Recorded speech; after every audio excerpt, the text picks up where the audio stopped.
that don't know me, my name is Casey Holt. I graduated from the Stout School Counseling Program last May. I am currently a high school counselor in Merrill, Wisconsin. I'm not going to lie to you. The interview application job searching process was difficult. It was really stressful, but I want you to know that there's a light at the end of the tunnel, and I heard thousands and thousands and thousands of times that everything happens for a reason. So I think that if you guys go into this process knowing that everything happens for a reason, you'll get through it just fine. So Carol asked me to answer a few questions for her. So the first question is, what was it like sending in applications? I just applied for schools in Wisconsin, so all of my applications were done through a program called WeCan. So it's just like a housing system for the majority of the public and private schools to post their jobs. So I just filled out a general application through that, and then some additional schools might require a different question or statement or whatever, and then you just answer those separately. I applied to all the jobs in the area that I wanted to begin with. I was pretty set on staying in Eau Claire for a while.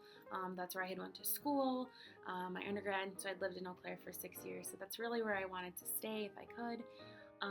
So I went on, I think, 3 or 4 interviews in that area, and then once I still didn't get a job, it was by the middle of the summer, that I started applying to almost everywhere in the state. And that, like I said, it's a pretty easy process just because you have the general application to fill out. So for the most part, it's pretty easy. The next question is, what were the interviews like, and do you have any advice for us? I'll never forget my first interview was actually at Merrill, and then I interviewed in Bloomer, then Augusta, and then for the Eau Claire School District, and then Colby, and then back in Merrill.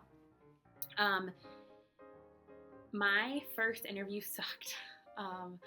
I feel like it lasted maybe 10 minutes. I didn't talk at all about myself or about my accomplishments.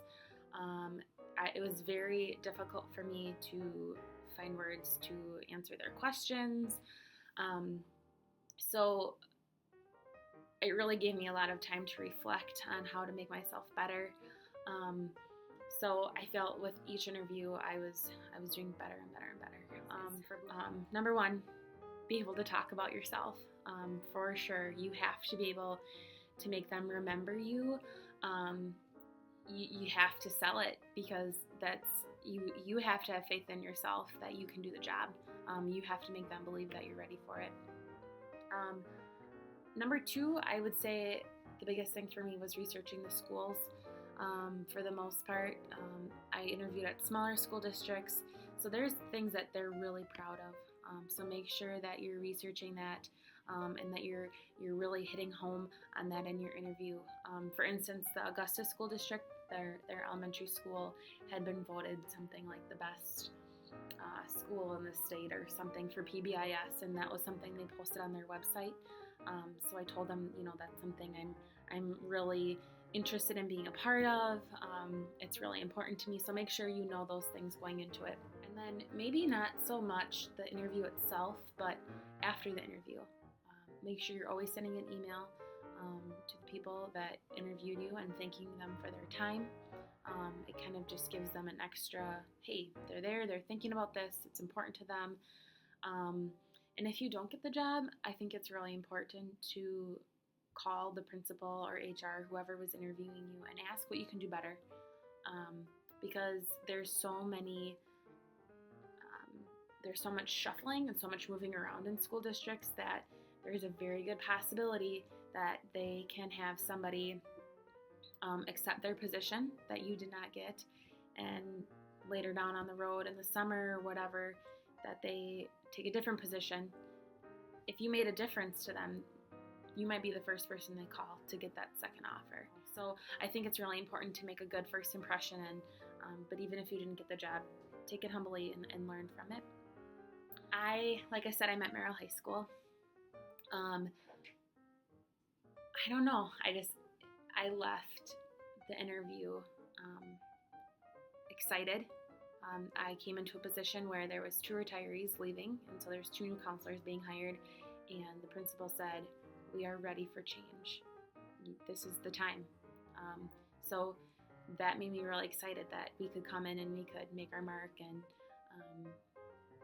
switch it up. So I think knowing that you're getting into a school district where that change is welcome, then that was right for me, because I like to be involved, and so I think that was really important for me that I was able to find a school district that allowed me to do that. I also think that I felt that my job was respected, that it was necessary, and from some school districts I didn't always get that vibe. So I think that was really important to me here too. Also, you have to be able to see yourself living in the city of the school that you are hired in. Merrill is definitely not my dream city by any means, and a lot of days I still really miss Eau Claire, but you have to love where you're at, and I'm finding that love. I'm finding my niche here. But make sure you go see the city first. Make sure you kind of figure out what the town's like, what the people are like. Ask all those questions. What is there to do here? That's a legitimate question to ask in an interview. What does the city have to offer me? Because you have to be there. This is now your home. So all legitimate things to ask in an interview. What does my office look like right now that I have a job? I can show you. I have a desk and where I graduated, UW Eau Claire, and I have some other stout stuff around here. I have a bulletin board that's got some ACT stuff. I typically don't turn on my lights in here. I have a lot of lamps just because I feel more comfortable. I feel like the students feel more comfortable, and the lights give me a headache if I leave them on all day. Over here, I do have a shelf with things that make me smile, because that's really important too. I spend a lot of my time in here. So having pictures of your, family and friends is always a good idea. And it lets the students know too a little bit about you, who you are. So it's always a good idea to have those kinds of things around that make you happy. A big thing that scared me in my first couple weeks was giving my opinion and talking to teachers and administration. I'm young. It's hard to go to a teacher who has 20 years of experience and saying, "Hey, I think it might work a little bit better if we do it this way." Or even the other people in my department. We have a career services director, and another school counselor. And it's difficult to sometimes go to those people and say, "Well, maybe can we try this? This might be better." Voicing my opinion was hard in the beginning, but it's a really good thing. So do it.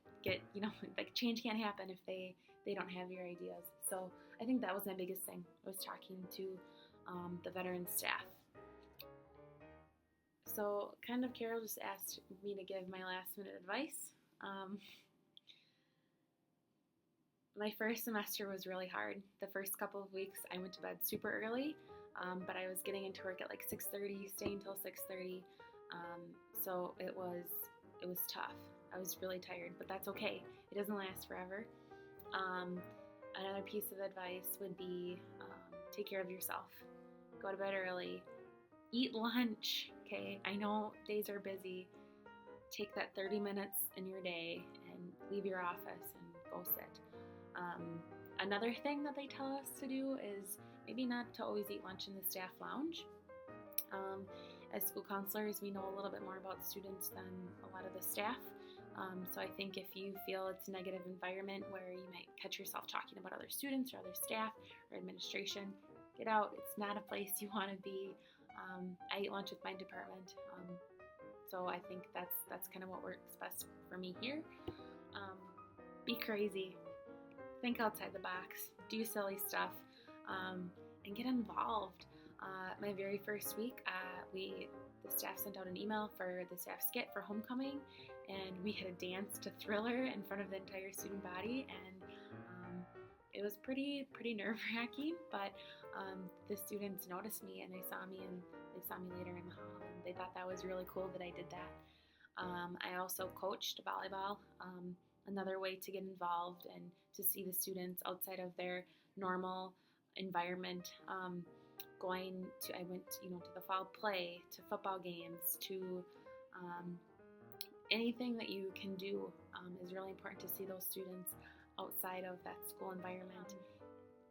And lastly, don't be afraid to ask for help. The first couple weeks, I was constantly texting and emailing my supervisors from internship.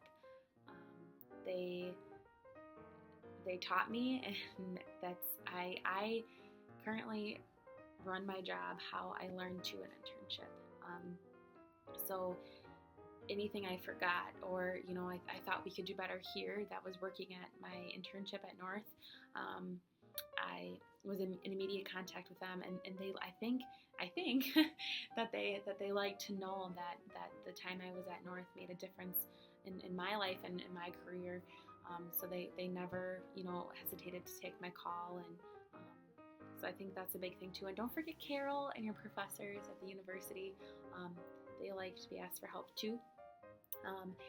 And lastly, my whole cohort, we made a group, Facebook messaging group, and every once in a while, if we have a question or something that we don't know how to answer, we type it on that message, and we all kind of work through the issue together. So don't forget that the people around you are some of your best friends, and you'll have them for a very long time. If you have any questions, feel free to shoot me an email or give me a call. My information should be on the Merrill Public Schools website. Otherwise, you can ask Carol, and she has all my information too. Thanks. Good luck.